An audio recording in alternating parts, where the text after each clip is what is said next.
යාළුවනි ඔයාලා වෙනදගේ මටත් සාදරයෙන් පිළිගන්නවා අපේ Eagle Geek Show YouTube channel එකට. ඉතින් යාළුවනි අද වීඩියෝ එකෙන් මම කතා කරන්න බලාපොරොත්තු වෙන්නේ ස්මාර්ට් මොබයිල් එක පාවිච්චි කරන බහුතර දෙනාට තියෙන පොදු ප්‍රශ්නයක් ගැනයි. ඉතින් යාළුවෝ දැන්ට පාවිච්චි කරන අලුත් ෆෝන් එකක් වුණත් කාලයක් ගියාම මේ ෆෝන් එක ස්ලෝ වෙන්න ගන්නවා නේද? Facebook යන්න ගියත් WhatsApp message එක type කරන්න ගියත් ෆෝන් එක හිර වෙනවා නම් මේ වීඩියෝ එකද ඔයා වෙනුවෙන්මයි. ඉතින් යාළුවෝ අද වීඩියෝ එකෙන් මම ඔයාලට කියලා දෙනවා කිසිම third party application එක පාවිච්චි නොකර ඔයාගේ ওই setting application එක විතරක් පාවිච්චි කරලා ඔයාගේ ওই ස්මාර්ට් ෆෝන් එක 110 ගුණයකින් වේගවත් කරන සුපිරිම ට්‍රික් පහක් ගැන. ඉතින් යාළුවනේ වීඩියෝ එකට යන්න කලින් මතක් කරනවා ඔයා තවමත් අපේ YouTube channel එක subscribe කරලා නැත්නම් පහළ තියෙන subscribe button එක touch කරලා අපේ YouTube channel එක subscribe කරන්න කියලා. එහෙනම් යාළුවනේ අපි දැන් වැඩි කතා නැතුව වීඩියෝ එකට යමු. ඉතින් යාළුවෝ මම ඔයාලට කියලා දෙන පළවෙනි ක්‍රමය තමයි කොහොමද ඔයාගේ මොබයිල් ෆෝන් එකේ තියෙන කැචේ ෆයිල් ලේසියෙන් මයින් කරන්න කියලා. ඉතින් යාළුවෝ අපි Facebook, WhatsApp, Messenger, TikTok වගේ social media apps දවසකට පැය ගාණක් use කරනවා. ඒ වගේම යාළුවනේ අපි මේ apps පාවිච්චි කරන මේ apps වල තියෙන අනවශ්‍ය data එහෙම නැත්නම් කැචේ ෆයිල් අපේ storage එකේ store වෙනවා. ඉතින් යාළුවෝ මම දැන් ඔයාලට කියලා දෙන්නම් මේ වැඩ කරන කැචේ ෆයිල් ලේසියෙන් මයින් කරගන්නේ කොහොමද කියලා. ඉතින් යාළුවෝ ඔයාගේ මොබයිල් ෆෝන් එකේ තියෙන නේද security කියලා app එකක්. එහෙම නැත්නම් app manager කියලා app එකක්. අන්නේ app එක යාළුවනේ ඔයා දැන් open කරගන්න.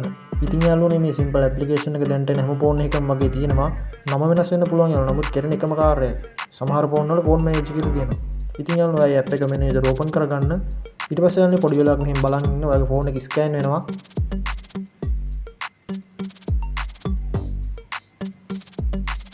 දැන් යාළුවනේ ඔයා කරන්න ඕනේ මෙතන තියෙන මේ optimize කියන බටන් එක උඩ එකපාරක් touch කරන එක. එතකොට යාළුවනේ ඔයාගේ ෆෝන් එක මෙන්න මේ විදිහට optimize වෙනවා.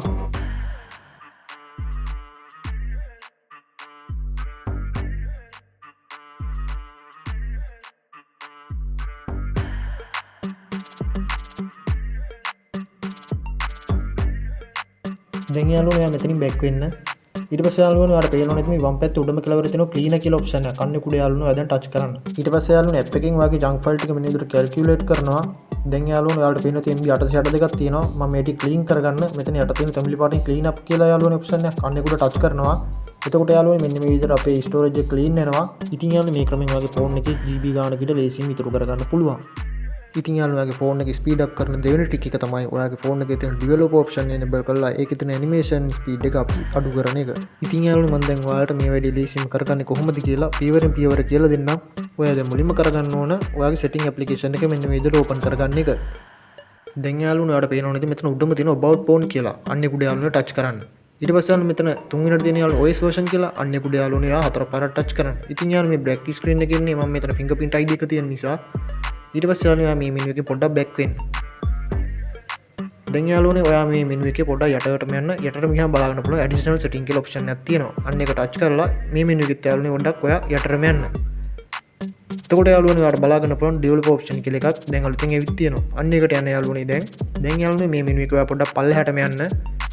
ඉතින් යාළුවනේ මේ මෙනු එකේ පොඩ්ඩක් අපි පල්ලෙහාට ගිහලා බලමු. අපි හොයාගන්න ඕනේ යාළුවනේ window transition animate scale කියලා පොඩි option තුනක්.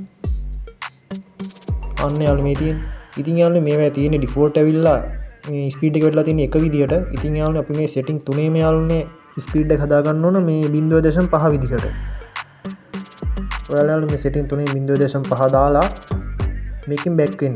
ඉතින් යාළුවෝ මේ option තුනම enable කරගත්තාම සාමාන්‍යයෙන් වෙන්නේ යාළුවනේ අපි window එකක් open කරන speed එක වැඩි වෙනවා. ඒ කියන්නේ යාළුවෝ ඔයා කලින් app එකක් open කරද්දී සාමාන්‍ය සැලකිය යුතු වෙලාවක් යනවනේ. ඒ speed එක යාළුවනේ පොඩ්ඩක් අඩු කරන animation transition එහෙම අයින් කරලා ඔයා open කරන application එකේ speed එක අපිට වැඩි කරලා දෙනවා. ඉතින් යාළුවෝ මේ option තුන enable කරාට පස්සේ ඔයාගේ phone එකේ speed එක වැඩි වුණාද නැද්ද කියලා අපේ comment section එකේ comment එකක් විදිහට දාන්නත් අමතක කරන්න එපා. එහෙනම් යාළුවනේ අපි දැන් යමු අපේ trick number 3. ඉතින් යාළුවෝ අපිට මේ trick එකත් enable කරගන්න තියෙන්නේ develop option use කරලා. ඉතින් යාළුවෝ ඔයාලට හිතලා නැද්ද අපි phone එක use කරන්නේ නැතත් සමහර වෙලාවට අපේ battery එක හිටි ගමන් අඩු වෙන්නේ කියලා. ඒකට හේතුව තමයි යාළුවනේ ඔයාගේ phone එකේ background apps run වෙන එක. අන්න ඒක තමයි යාළුවනේ දැන් අපි off කරන්න යන්නේ. ඔයා හොයාගන්න ඕනේ යාළුවනේ develop option වල background process limit කියලා option එකක් තියෙනවා.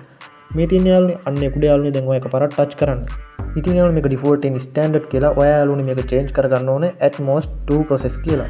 එතකොට යාළුවනේ ඔයා පාවිච්චි කරන app එකට විතරක් phone එකේ සම්පූර්ණ power එක ලැබෙනවා. ඉතින් යාළුවෝ මම ඔයාලට කියන හතරවෙනි trick එක තමයි කොහොමද home screen එකේ තියෙන අනවශ්‍ය widget ලේසියෙන් ඉවත් කරගන්නේ කියලා. ඉතින් යාළුවෝ ගොඩක් දෙනා විශේෂයෙන්ම ගෑනු ළමයි හුරු වෙලා ඉන්න යාළුවෝ phone එක ලස්සනට තියාගන්න widget දාන්න. ඉතින් යාළුවෝ ඔයාලා දන්නවද ඔයා මේ දාන widget වලට ඔයාගේ RAM එක ගොඩක් use වෙනවා කියලා. ඉතින් යාළුවෝ මම දැන් ඔයාලට පෙන්නන්න widget මෙන්න මෙතන remove කරන විදිය. ඉතින් යාළුවෝ මේ කැමති widget එකක් උඩ ඔයාගෙන ඉඳලා remove කියන බටන් එක උඩ touch කරන්න විතරයි තියෙන්නේ. ඒ වගේම යාළුවනේ ඔය අවුරුද්දකින් විතර පාවිච්චි කරපු apps තියෙනවා නම් ඒවත් uninstall කරන්න අමතක කරන්න එපා. මොකද යාළුවනේ ඔයාගේ phone එකේ storage එක අඩු වෙන තරමට තමයි ඔයාගේ phone එකේ speed up වෙන්නේ. ඉතින් යාළුවෝ මම ඔයාලට කියලා දෙන ෆයිනල් ට්‍රික් එක තමයි කොහොමද ඔයාගේ ෆෝන් එක ලේටස්ට් වර්ෂන් එකට අප්ඩේට් කරගන්න කියලා. ඉතින් යාළුවෝ ඔයා දන්නවද ඔයාගේ ෆෝන් එක ස්ලෝ වෙන බලපාන ප්‍රධානම හේතුව මේ software update එක කියලා. ඒ වගේම යාළුවෝනේ බහුතරයක් දෙනා මේ software update එක ආපු ගමන් මග අරනවා මොකද යාළුවගේ data ටික ඉක්මනට ඉවර වෙයි කියලා. ඉතින් යාළුවෝ software update සම්බන්ධව මම වෙනම explain කරන්න යන්නේ නැහැ මොකද වීඩියෝ එක තවත් දෙකක් නිසා ඔයාලට software update සම්බන්ධ වීඩියෝ එකක් ඕන නම් කියන්න මම අනිවාර්යෙන් වීඩියෝ එකක් කරනවා. ඉතින් යාළුවෝ අපි දැන් බලමු කොහොමද කියලා software update එක ලීසියෙන් දාන්නේ. ඉතින් යාළුවෝ මුලින්ම කරන්න ඔයාගේ setting application එක මේ විදිහට open කරගන්න එක. ඊට පස්සේ යාළුවනේ ඔයාලා හොයාගන්න ඔයාලගේ ෆෝන් එකේ තියෙන about phone කියලා option එක. අන්න ඒක උඩ යාළුවනේ ආයෙත් එක පාරක් touch කරන්න.